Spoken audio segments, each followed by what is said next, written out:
Hey guys, this is Comic Uno, and today I'm doing a review for Supergirl. So let's start talking about this episode. So this is the first appearance of Red Tornado, and when the first images of Red Tornado were released, not a lot of people liked his costume. And I have to say I was one of those people that I was like, alright, I'm a Red Tornado fan, but I really don't know how they're going to do this on Supergirl.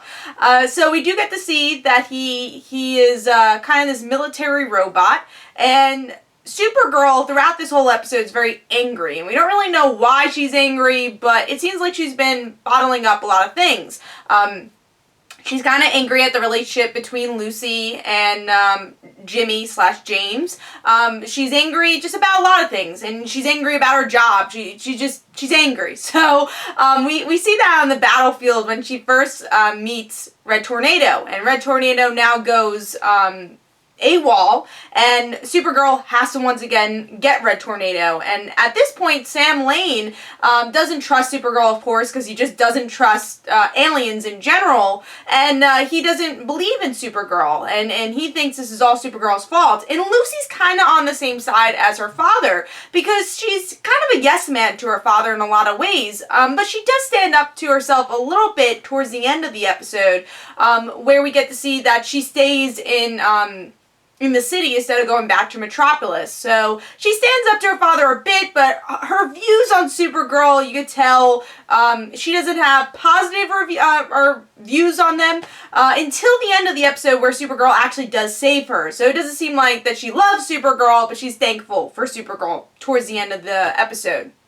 So Supergirl's able to figure out why she's so angry, actually with the help of Cat Grant, and she realizes she wants a normal life, and she kind of wants to figure out herself, and it's not really possible because of her powers, and just because she's an alien, and she needs to find out this balance in her life, and she's not figuring that out, and we see a really awesome scene where she actually does defeat Red Tornado through her anger, so she has to channel her anger in different ways. So that's kind of what's happening in this episode. Also, some other stories. There's a lot of stories, honestly. We get to see that Alex is trying to figure out more about her father, and we do find out that her father's death, or maybe just disappearance, is connected to Hank. So it's building up even more that Hank is going to be the big bad of the show, and that he has definitely more of this past, which might be connected to Cyborg Superman like he is in the comics. We'll see if that story is going to develop anymore. The cliffhanger of this episode is that Supergirl has lost her powers for some reason. We don't know why, but she ends up bleeding on a piece of glass in this episode. So that'll be next episode to hopefully find out what's going on with Supergirl. So that's the big summary of this episode. Like I said, there's a lot of plot lines in this episode. So let's start talking about the negatives first, and then going into the positives. I have to say, the first half of this episode, I wasn't really impressed with it, because I was really excited to see this kind of angry Supergirl and find out exactly why she's so angry. And in the first half of the episode, you really don't know why she's so angry. It's like, alright, like, why is this the episode where she, like, has to do all this, It's like, what really is getting her this bottled up, so that's something I was kind of confused with in the first half. And another negative of this episode, I felt, was Red Tornado, in a lot of ways. I thought the effects for his tornadoes were awesome, so that was great. And the first battle, well, technically the second battle, there's 3 battles with him in this episode. The second battle I was not impressed with. The last battle, we'll talk about that in the positives, because I love that one.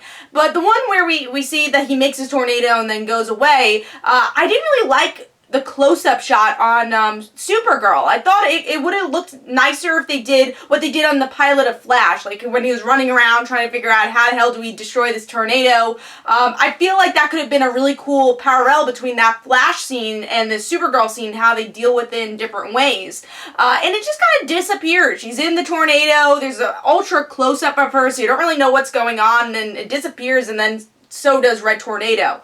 So I was a little confused by that scene, and I thought that honestly the visuals of that scene, the action of that scene could have been done a bit better. Also, I felt that Red Tornado, as a character, could have done a lot better in this episode. Maybe in future episodes we're going to see development of him, but I felt that there's so much with Red Tornado, especially since he is a Justice League member in the comics.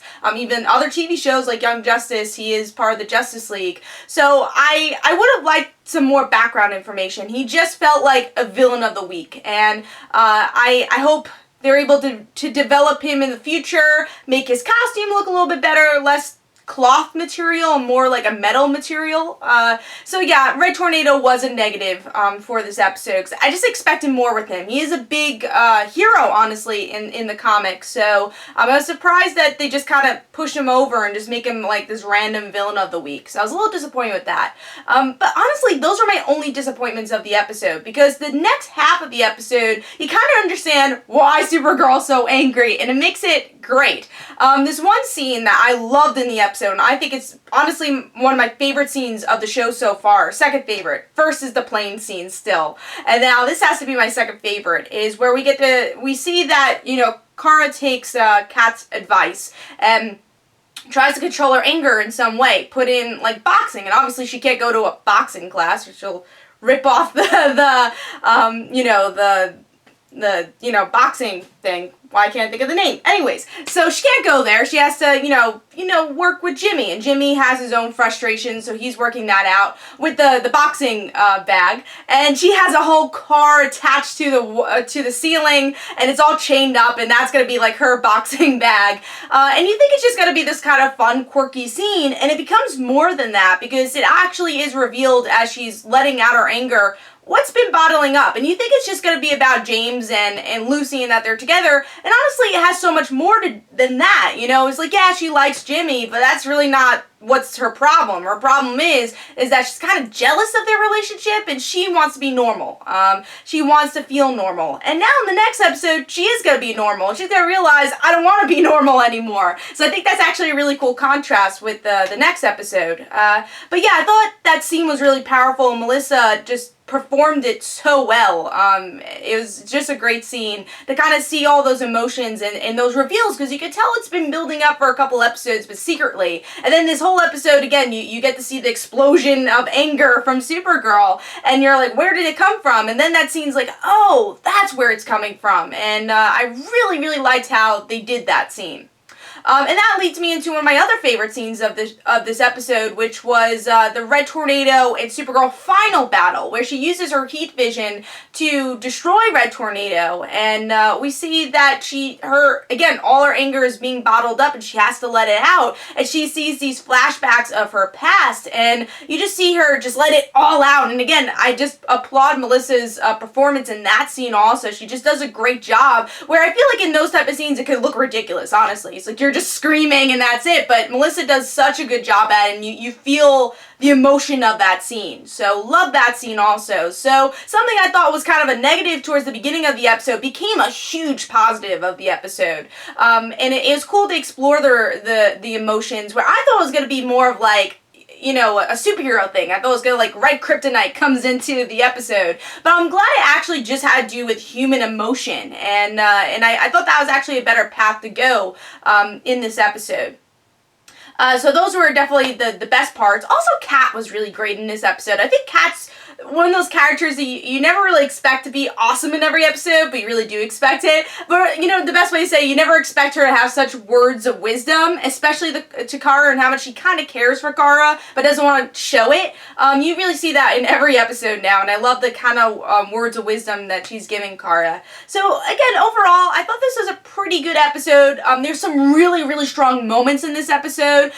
The villain of the week could have been a little bit better, and I do think there was a lot of plot lines going on in this episode, which is a negative and a positive. As much as I like seeing so much going on, it's kind of weird to try to keep track of all of them, honestly, because you have kind of like three big bads right now. You have Astra. Is she gonna be a part of anything? You have Hank, you have Maxwell Lord, and it's like, who is the big bad of this episode? Like, I like that, or of the season. I like that, but also I feel like, is it too much? Is it gonna feel like there's too much story going on? And towards the end, this episode kind of felt like that. They were trying to, like, discuss so many plot lines towards the last 5 minutes of the episode. But, I mean, the plot lines are all very interesting. So, again, I'm really excited to see next episode, see Kara without powers, and if she's gonna be a hero or not. I'm also curious to see Lucy and Kara's friendship develop, because I felt like you learned a lot more about Lucy in this episode too, where you kind of see her true colors, that she wants to impress her father, but at the same time wants to be her own person too. So I'm excited to see Lucy's journey, because at least you got to see that relationship a bit more. I want to dig into that relationship even more, but I thought that was a pretty cool scene, or couple of scenes in this episode. So like I said, this was a pretty good episode with some really standout scenes like the ones I talked about. So I hope you guys enjoyed. Of course, I'll have a review for Supergirl next week. Don't forget to follow me on Twitter. Don't forget to like my Facebook page. Also, in the description below, there's links for my comic book, Like Father Like Daughter. And don't forget to like the Facebook page of Like Father Like Daughter. I'll see you guys later. Bye.